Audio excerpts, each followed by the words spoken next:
Yeah, how's that for water hazard? It'll certainly liven golf up a little bit. So they did trap him very quickly. They brought him here in the Hartleys. He was in the main lagoon to start with, where you do your boat cruise. And then Mario was actually cruising around one day, saw Dougie half up on the bank displaying some unusual behaviour. He was actually regurgitating this big ball of trash. Crocodiles can eat indigestible material, and it remains relatively unharmful for them on the bottom of their stomach. When it accumulates too much, which in Dougie's case it did, they chuck it up in a big ball of trash. Inside of that croc's stomach, there was a multiple of things. Some zip ties, a bit of wire, then a tube of a car tyre, and a custom-made crab pot. So he's eaten all this crap, it built up, he chucked it up, felt a lot better after a good spew, most people do. And we thought it was pretty interesting. So he put a photo in the local paper, and guess what? Somebody actually rang up and said, "That's my crab pot." So we can paint a bit of a picture of what Dougie's story was like a few weeks, a few months before he was brought into a captive environment here, which is pretty cool. Typically you don't get to do that with your wild crocodiles. We don't know where he's originated from. Maybe up the Cape there somewhere, Cooktown region, but he's been heading south down the coastline. He's gone into Newell Beach, which is where the crab pot was, and he's probably seen one of those white buoys you attach onto it. Now, for some reason, crocodiles can't resist these things. In fact, the rangers across the top end of Australia will place these little white buoys to see if there's any croc activity around. Crocs just swim up, they have a chew, and they swim off again. So he's probably done that, and from there he's done one of two things. He's either had a previous experience or has associated those buoys with food in the pot. Crocodiles are very good at associative learning, or he's picked up on the vibrations of them moving around. Along Douglas's body, he has pressure receptors, and they pick up stuff like this, or any little splashings or movement on the water underneath it. He'll know about it. He's gone under either way. He's tried to get them out of the pot. He's gone stuff it and eaten the whole thing. Crabs have digested, pots remained. He's then moved further south down the coast. He's gone into Dixon's Inlet at Port Douglas. He's travelled up onto the golf course there. Someone's teed off and he jumped out and tried to eat them. But luckily Douglas missed, or else he would have gotten shot. Alright, we'll chuck out a bit of food. Mario, you can jump out if you like. Just watch out, because they are nesting those females there. Missy? Oh, you got a little bit? Little Sally?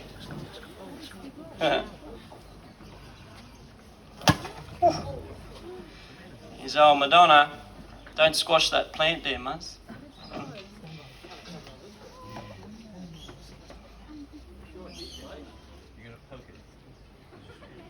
Just get a bit closer there, mate.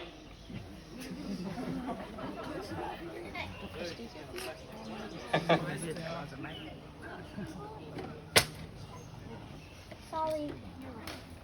He's going to see if he can get a jaw pop out of her.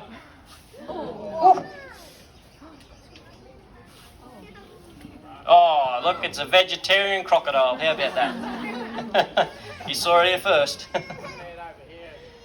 All right. Beyonce's just watching you too. She might turn here in a second.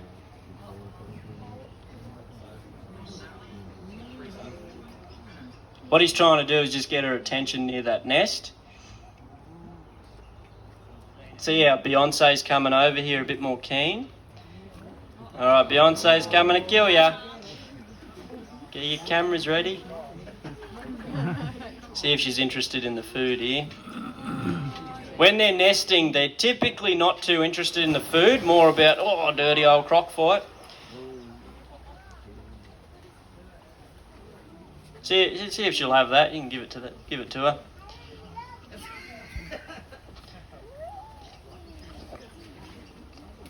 Who else have we got back here? I might give you a little bit, Sally.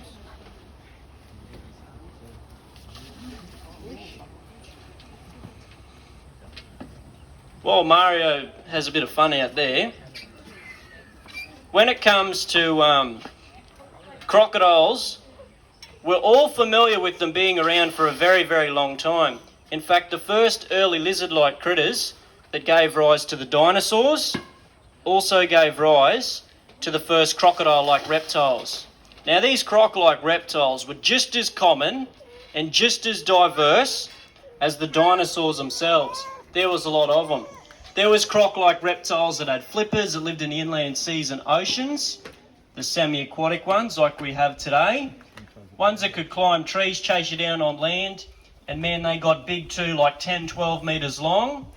Mass extinction event 65 million years ago. Only the semi-aquatic ones are what we have in the modern day times.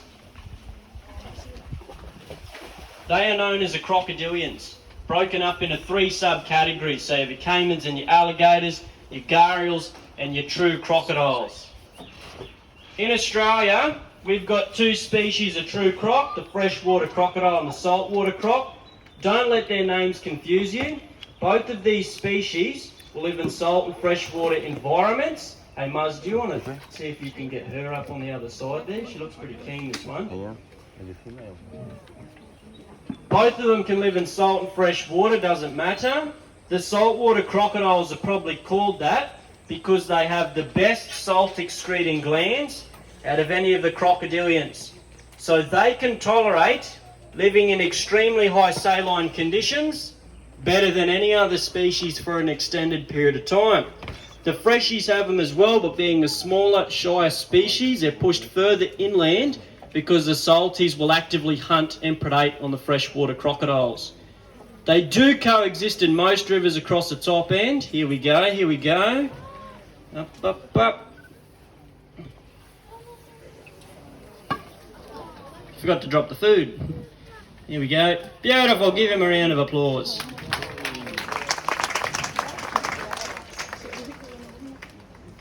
Like I was saying, they do coexist in most rivers, but if the salties are the same size or bigger than the freshie, they'll dominate over them typically. The saltwater crocs do have a reputation for being a very aggressive and a very competitive species. So we do see these things fighting, and when crocs fight, we're not going to lie, they can do some horrible things to each other.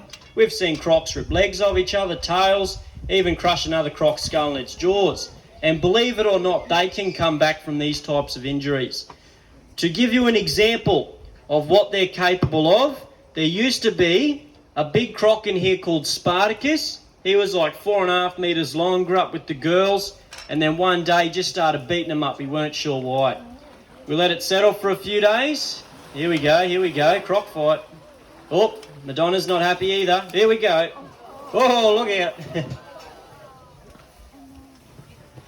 Run, little girl, run. Beyonce's after you. Quick. Oh, look out. Oh, Madonna's all stirred up. It's all going on. So he grew up with the girls. One day just started beating them up. We weren't sure why. We let it settle for a little bit. And then one day during a show just like this, he grabbed one of the girls on the leg, ripped it off and ate it. Yeah, try explain that to the kids. So we had to take him out. You can still see him. He's at the back of the park, but he's by himself having a hard think about what he did. Being a crocodile, of course, he won't. The female that got the leg ripped off her, she's okay. She's got 3 legs now. We called her Eileen. Takes some people a bit longer to get that one. They've got a very efficient immune system to help combat bacteria and infection. They can also do something called vasoconstriction. If we were to lose a limb, we'd probably bleed out and die, but the crocodiles can restrict blood flow to limbs, even to major arteries. Pretty amazing stuff. The salties are also the most widespread out of any of your crocodilians. So you don't just find them across the top end of Australia. They go up into Papua New Guinea, Torres Strait Islands, Indonesia, even into parts of India. They're also known as the Indo-Pacific crocodile, which is a fantastic name for them. And from our records, the salties grow to be the largest. Average size for your females, 2.5, 3 metres long. Average size for your boys, 4 to 5 metres. And unique individuals can get up to 6 metres long and weigh over a tonne in weight. Because they get quite large, we see them tackling a wide variety of prey items. When they're a bit small, like Psycho size or Sally size here, we see them targeting things like fish and mud crabs and turtles. When they get big though, like Dougie size plus, 4, 5, maybe even 6 metres long, that's when we see them targeting wallabies, kangaroos, pigs, dingoes, cattle, horses, even for the really big and bold crocodiles, the Asiatic water buffalo. Not every croc will try and take one of them things down. Now typically how a croc attack happens is they're very opportunistic predators. So say a pig comes down to the water, he starts splashing away. Old Douglas sees this as a bit of an opportunity for himself, so he starts creeping on over. The water here is about 1 foot deep. I've got no idea where the crocodile is myself. He'll just be picking up on the vibrations. Where are you, young fella?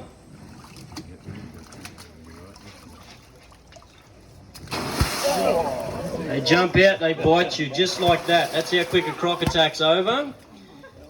They bite you extremely hard. A crocodile Douglas's size would be biting down with about 3,500 to 4,000 pounds per square inch. That's like a four-wheel drive car dropping on top of you. Come on, little girl, you can have that. Oh, you got some of it, TC.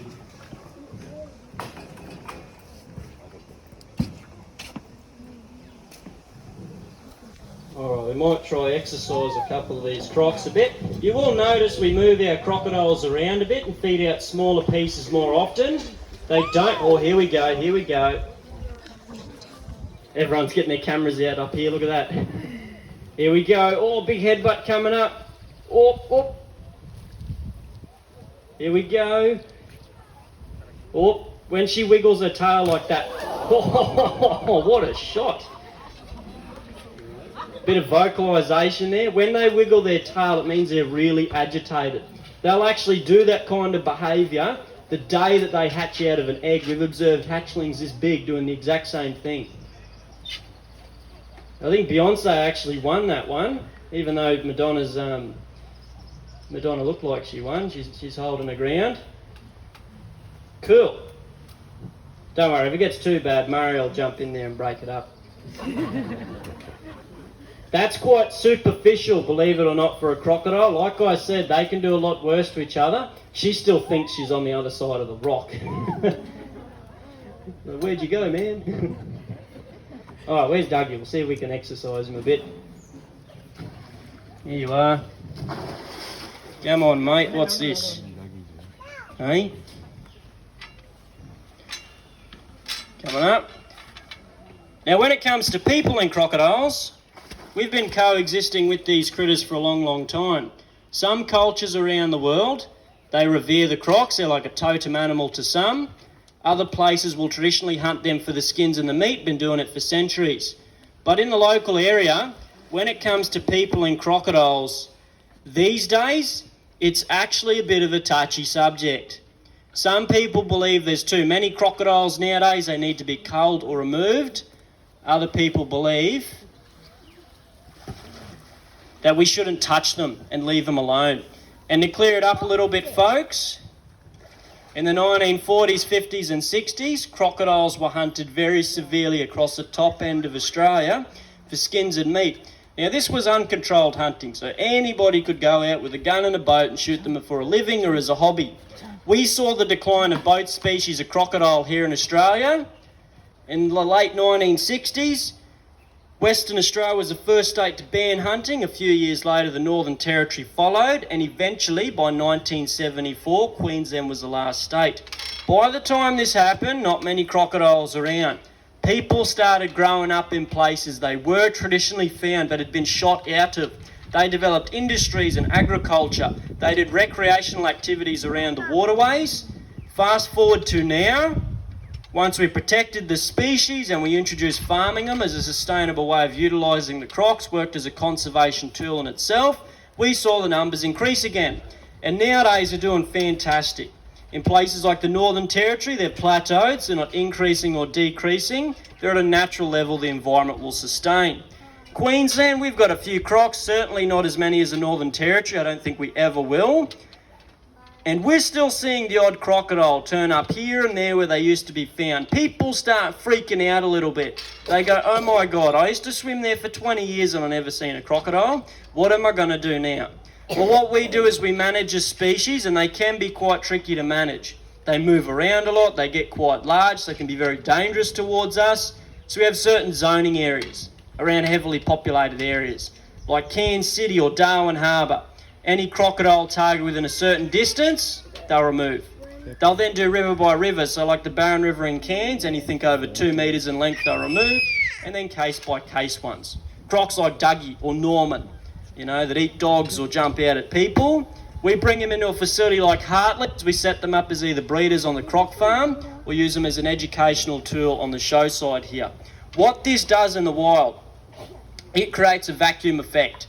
Within a couple of weeks, a couple of months, another crocodile will come in and take that one spot, but it does reduce the chance of people and crocodiles conflicting. And that's been scientifically proven. If you reduce crocodile numbers around heavily populated areas and you educate people to be croc-wise around these critters, then we do see a reduce in fatalities. But at the end of the day, if you give an opportunistic predator like Douglas here an opportunity to bite you, say you go swimming with it or you don't stand back from the water enough, then you may have a bad day. All right, we're going to move him around a little bit more.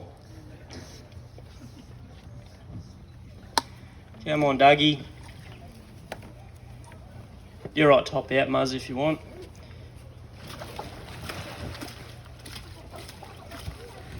Come on, mate. Bit more exercise out of you.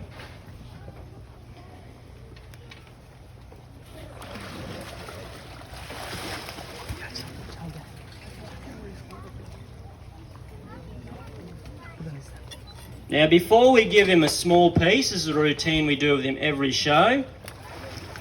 I might hand it over to you guys for a couple of minutes and ask if there's any questions. Now, we get some fantastic questions here at the park. Definitely the one I get asked the most is how old I am. I know I look 12, but I'm actually 20, so is there any questions on the crocodiles? Anything you guys want to know? Yep, go ahead.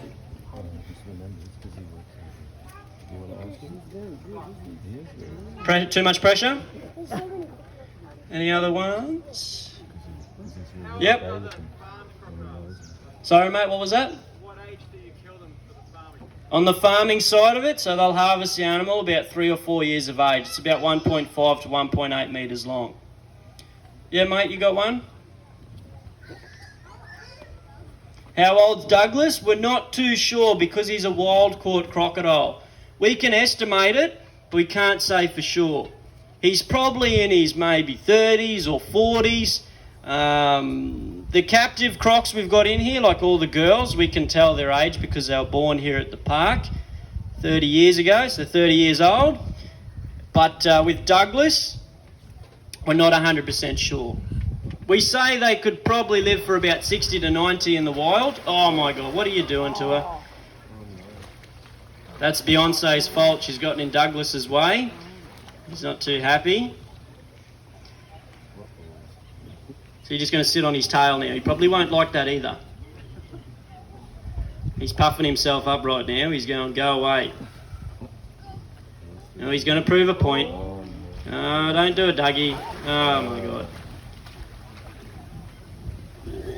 Oh, beg your pardon. We say they can live for about 60 to 90 in the wild, possibly over 100 in captivity because we have crocodile aged care. So when you lose all your teeth and you go blind and, you get really old, you get 3 chickens a week and 15 girlfriends. It's good retirement here.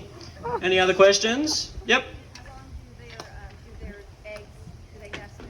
How long do the eggs take to hatch?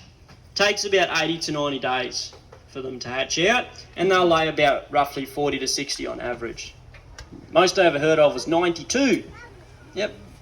Any other ones?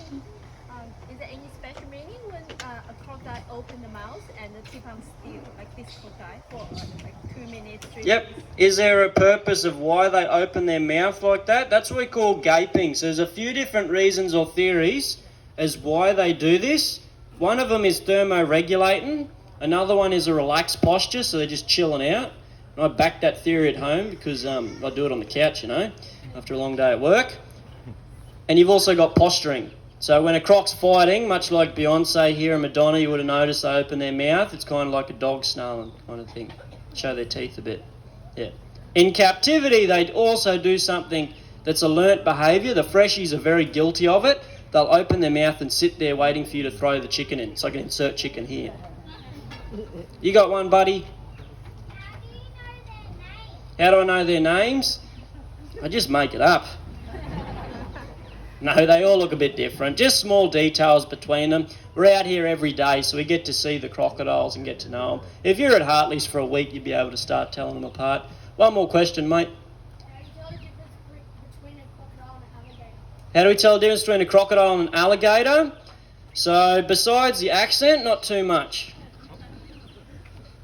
With saltwater crocs and alligators, the main differences would be one, salt excreting glands, so the alligators are restricted to freshwater environments. If they do go into saltwater, they'll die within a few weeks because they'll get dehydrated and perish. Salties can live in there for extended periods of time. They've got one of the best salt excreting glands out of all the crocodilians. Distribution of a number of things like pressure receptors and osteoderms. So osteoderms are lumps and bumps on the back. Gators have a few more than the salties here. The pressure receptors, crocs have got them all over their body. Gators just around their top and bottom jaw.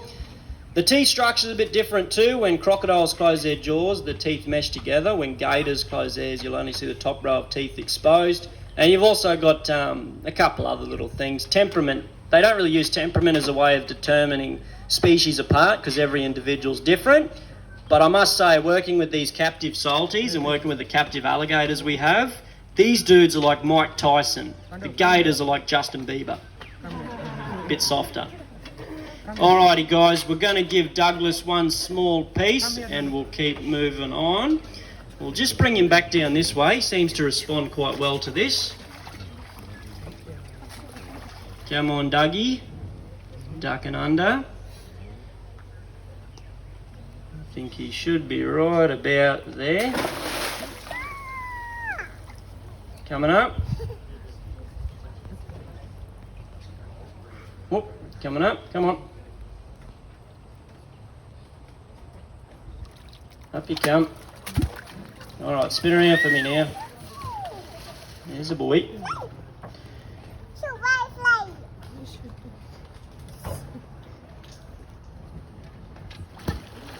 There's a boy. Good exercise for you. Up, up. Alright. I'll give you a little bit, buddy. I'm watching you. Sometimes he comes up for this, sometimes he doesn't. He's a little bit tricky like that lately. You going to come up today? Yes, you are. Here you go. Up, up, up. Beautiful. Give him a round of applause. What a fantastic crocodile. Okay, what we're going to do now... Oh my God, that scared the crap out of me too. What we're going to do now is we're going to head down to the freshwater crocodiles. Mario's waiting over here for you. I'll be down in a couple of minutes to continue the show. But from the salties, that's it, guys.